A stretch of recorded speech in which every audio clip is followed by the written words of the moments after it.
what does it really mean to have faith that's so strong it just can't be broken? Well, today, we're going to dive into that very question by looking at the incredible life of a 16th century physician and poet named Murāri Gupta. Okay, let's just jump right in. I want you to really think about this for a second. What does true, unshakable conviction actually look like? When the chips are down and everything you believe in is being put to the test, what is it that holds you steady? Well, it turns out we can find a pretty profound answer way back in 16th century India, in the life of a man named Murāri Gupta. And his story, it's not just some piece of history, it's practically a masterclass in what integrity really means. So to really get his story, we first have to get the man himself, because Murāri Gupta was this fascinating blend of identities: a healer, an artist, and a man of absolutely profound faith. I mean, look at this. The guy was wearing a lot of hats. He was a respected Ayurvedic physician, a spiritual disciple, and this is a big one. He was the author of the very first biography of the central figure in his tradition, Chaitanya Mahāprabhu. Oh, and on top of all that, many considered him an incarnation of Hanumān, the deity who is the literal embodiment of devotion. Now, before we get to the heart of the story, there's one key idea you gotta understand: the Ishta Devata. It's basically the specific, chosen form of God that a person dedicates their entire life, their entire love to. And for Murāri, that was Lord Rāmacandra. Remember that name, it is everything to the story.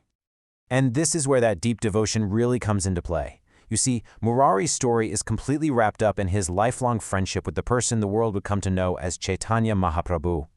As kids, they couldn't have been more different. Murāri was the serious, bookish, scholarly type. His classmate, a boy named Nimai, who is actually the young Chaitanya, was a total prankster. And you guessed it, serious Murāri was often his favorite target. So, picture this. One afternoon, Murāri is deep in discussion explaining this really complex philosophy called Jnana Yoga, the path of intellectual knowledge, to his friends. And of course, Nimai sees this, and you can just imagine the gears turning in his head. He quietly follows Murāri all the way home. And then, as Murāri sits down to eat his lunch, Nimai just walks right up to him and, well, there's no delicate way to put this, he urinates all over his food. Just like that. Murāri was absolutely speechless, just completely shocked and disgusted. But here's the twist. This wasn't just a mean-spirited prank. Nimai hits him with this profound question.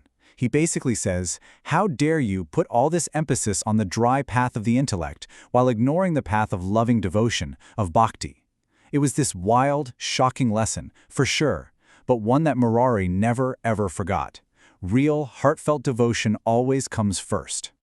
And that early lesson, it was basically setting the stage for the single most defining moment of Murāri's entire life, the ultimate test of that very same devotion. Years go by, and Chaitanya is now a renowned spiritual leader. And one day, he gives Murāri a command that is just unthinkable. He says, stop worshipping Lord Rāmacandra, worship Krishna instead. Now for Murāri, whose entire soul was dedicated to Rama, this was just devastating. It was like being asked to stop breathing. The story goes he spent the entire night just weeping, begging Lord Rāma to take his life, rather than force him to abandon his devotion. The next day, he went to Chaitanya and just laid his soul bare, speaking these words from the absolute depths of his heart. He admitted he just couldn't do it. He could not betray his conviction. And right at that moment of apparent disobedience, Chaitanya's face breaks into a huge smile and he praises him. It was a test. The whole thing was a test, designed to see if Murāri's faith was truly unshakable, and he had passed with flying colors. And here's the key insight, right? Murāri proved his faith not by blindly obeying, but by being absolutely true to his own heart. That was the real devotion. And for passing this incredible test, for showing that kind of integrity, Murāri was gifted with experiences that are, well, they're completely beyond what most of us can even imagine. He became a direct witness to the divine. Chaitanya didn't just tell him things. He showed him his divine nature through these incredible personal visions. First, he revealed himself as Murāri's own beloved Lord Rāma. Then, in an almost playful moment, he took the form of the boar incarnation, Varaha, and actually climbed onto Murāri's shoulders. And maybe the most mind-blowing of all, they say Murāri himself mystically transformed into Garuda, the divine eagle, to carry Chaitanya on his back. But here's the thing. His story isn't just about these incredible otherworldly visions. His faith had a real, tangible impact on the people around him, leaving a lasting legacy of healing. And this is where you see his two identities, the doctor and the devotee, come together perfectly. As a physician, he treated the deha roga, the sickness of the body. But because of who he was spiritually, people believed he also healed the bhava roga, the sickness of the soul, freeing them from their deeper suffering. And then we come to the year 1513. This is when he solidifies his legacy, not just as a healer, but as the person who would ensure this entire story could be told for generations to come. In 1513, Murāri Gupta finished writing his epic Sanskrit poem, the very first biography of Chaitanya Mahāprabhu ever written. Think about that. Without this book, his personal account, so much of what we know about Chaitanya's life and teachings might have been lost to time. He wasn't just in the story, he was the one who wrote it down for all of us. So when you boil it all down, what's the big lesson here?